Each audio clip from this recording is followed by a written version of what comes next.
Hello everyone, this is Mark, your host here, and welcome to Noah's narrative where everything feels real and something hides deeper. The wrong choice. The restaurant was too loud for a Tuesday evening. Nora Ashfield sat at the corner of the table watching the chandelier throw small pieces of golden light across the white tablecloths. Her mother had chosen his place naturally. Gloria Ashfield believed that the quality of a location said everything about the quality of a person. Fletcher Dunn was sitting directly across from Nora, looking exactly like the kind of a man her mother had always prayed for. He wore a watch that cost more than most people earn in 6 months. His jaw was sharp, his smile was practiced, and his hands, Nora had noticed, were always clean. Too clean for a man who had ever worked a real day in his life. "You look stunning tonight," Fletcher said,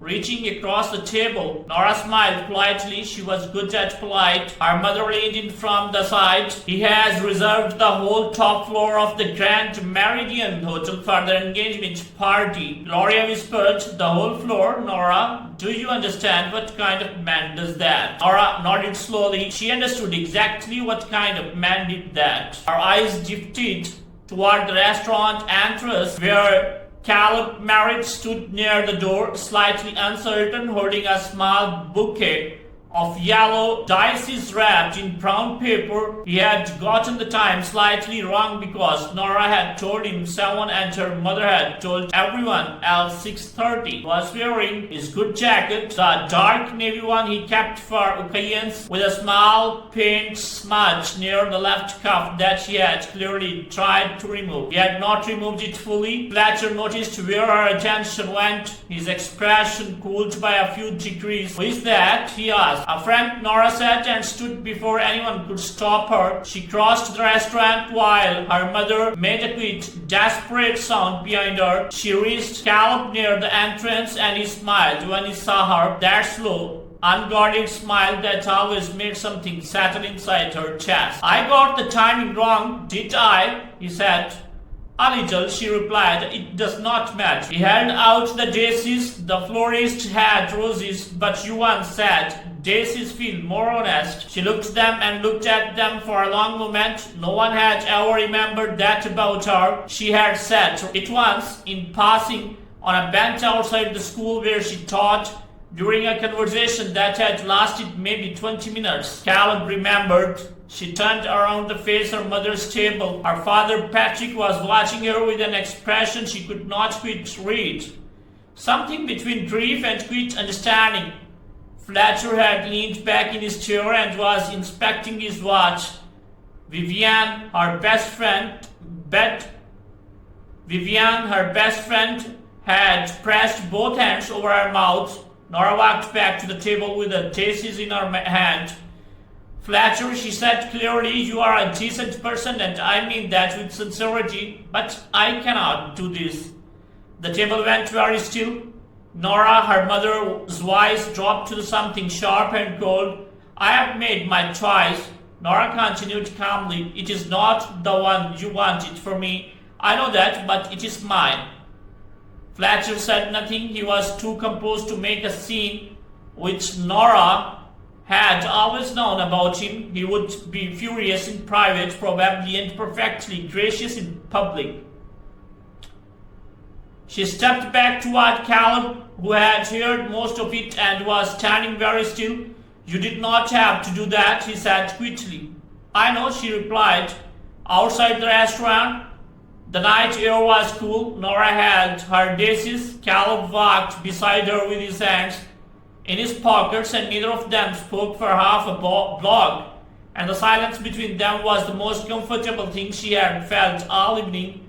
"My mother is furious," she said finally. "Mine would have loved you," Caleb replied. She looked at him. He was watching the street ahead, something distant and tender in his expression, the way a person looks when they are thinking about someone they can no longer call. "Tell me about her sometime," Nora said. "I will," he answered. "We have time."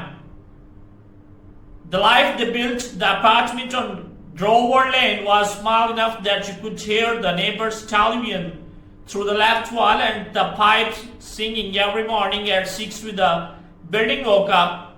The kitchen had one window that faced a brick wall, and the bedroom closet had a door that never closed properly, no matter how many times Caleb adjusted the hinges. Nora loved it, not because it was perfect, it was far from perfect. She loved it because it was theirs, genuinely theirs, without any strings attached or expectations folded inside the furniture like hidden notes. Her mother had not spoken to her in 3 weeks. After the restaurant, Patrick called once quickly to ask if she was eating well and sleeping properly. That was her father's way of saying he loved her without saying anything that would upset Gloria. Vivian came by on a Saturday with wine and no jasmine, which was the best gift anyone gave Nora that entire month. So this is it, Vivian said, standing in the living room, turning slowly, taking in the second-hand sofa and the bookshelf Caleb had built from reclaimed wood and the small potted plant on the windowsill that Nora had named Gerald. This is it, Nora confirmed. Vivian looked at her carefully. You are happy? It was not a quick question. I am, Nora said. Vivian sat down on the sofa and pulled her knees up. Fletcher bought a yacht. She said, just so you know, a very large, very pointless yacht. Nora laughed, and it was a real laugh, the kind that came from somewhere easy inside her. Caleb worked long hours. He took jobs wherever they came, fixing things, building things, renovating old spaces for people who paid modestly and sometimes paid late. He never complained about the late payments. He would come home in the evenings with his hands rough and his shoulders tired, and he would wash up and then sit beside Nora on that second-hand sofa and ask her about her students. He always asked about her students. She taught third grade at a small public school 15 minutes away. She had 22 children in her class, each one a complete and complicated world. She told Caleb about them regularly, about the boy named Freddie who cried every Monday morning because he missed the weekend, and about the girl named Petra who drew horses on every single worksheet regardless of the subject. Caleb listened the way very few people listen, without waiting for his turn to speak, without reaching for his phone, without letting his eyes drift. It was during these evenings that Nora understood clearly and without any doubt that she had made the right choice. But the world outside their apartment did not agree. Gloria arrived one afternoon unannounced, which was her preferred method of arrival because it gave her the advantage of seeing things as they actually were. She stood in the small kitchen and looked at the single window facing the brick wall and said nothing for a long moment. I raised you for better than this, she said finally. You raised me to be capable, Nora replied, putting the kettle on and using that capability to build something real. You are romanticizing poverty, Nora.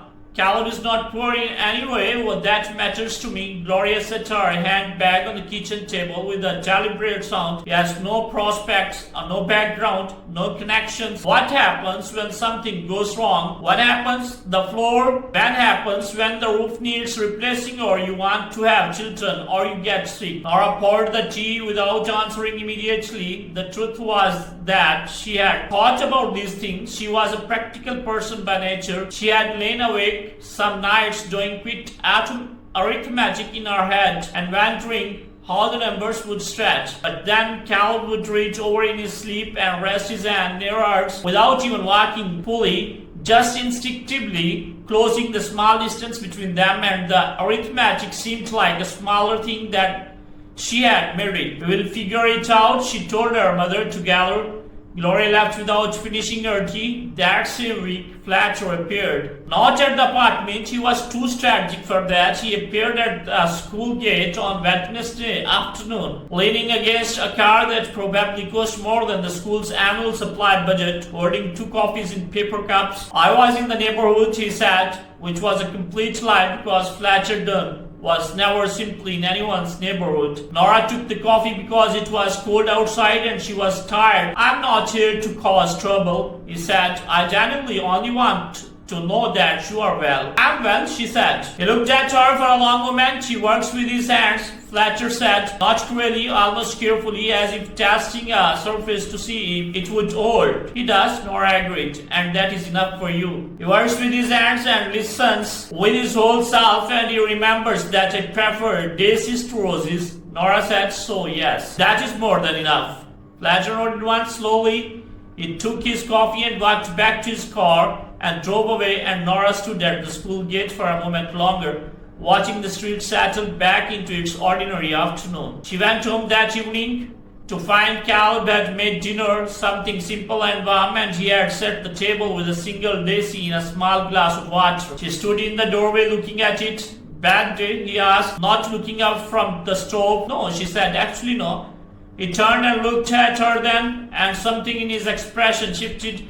Something she had noticed before but never quite named, a kind of relief, deep and private, like a person who has been holding their breath for a very long time. Good, he said simply. Later that night, after dinner, while they sat together reading, Nora's phone buzzed with a message from Vivian that said only, there are rumors about your husband, interesting ones, call me. Nora looked at the message for a moment, then she set her phone face down and went back to her book. Whatever it was, it could wait until morning. The truth behind the man. Nora called Vivian the next morning while Caleb was out on a job across town. She stood in the small kitchen with a Geralt, the plant on the windowsill, beside her and her tea going cold in her hand. Talk, she said. Vivian did not waste time, you know. Theo Hargrove. Nora thought for a moment she had met Theo exactly twice, a quaint, well-dressed man who sometimes dropped Caleb home. After that, what Caleb described as occasional consulting work. Theo always stayed in her car, always polite, always slightly too formal for someone simply giving a friend a lift. I know who he is, Nora said. Theo Hargrove is the personal assistant and legal representative of the Marriott Group, Vivian said, which is a private holdings company worth approximately $4 billion operating across real estate, clean energy and infrastructure across 11 countries. The kitchen was very quick. Vivian, the founder of the Marriott Group, passed away 3 years ago. Vivian continued. A woman named Rosalind married. She left the entire company to her only grandchild. Nora set her tea down on the counter. Her grandchild's full name, Vivian said, and her voice had gone soft now. Careful the way you are careful with something fragile. Is Caleb Rosalind married? The plant on the windowsill set its quiet patch of morning light outside. The pigeon landed on the brick wall and then left again. The pipes made their usual sound. Everything in the apartment was exactly the same as it had always been, and Nora felt as though she was standing in a room she had never entered before. That cannot be right, she said. I triple-checked, Vivian replied. I am sorry, Nora. I do not know what it means. I do not know why he never told you, but I thought you deserve to know before anyone else told you in a worse way. Nora thanked her and ended the call. She stood in the kitchen for a long time. She was not angry, not exactly. The feeling inside her was stranger than anger. It was the sensation of looking at a photograph you have studied for months and suddenly noticing a door in the background that you never saw before. A door that changes the entire meaning of the image without changing the image itself.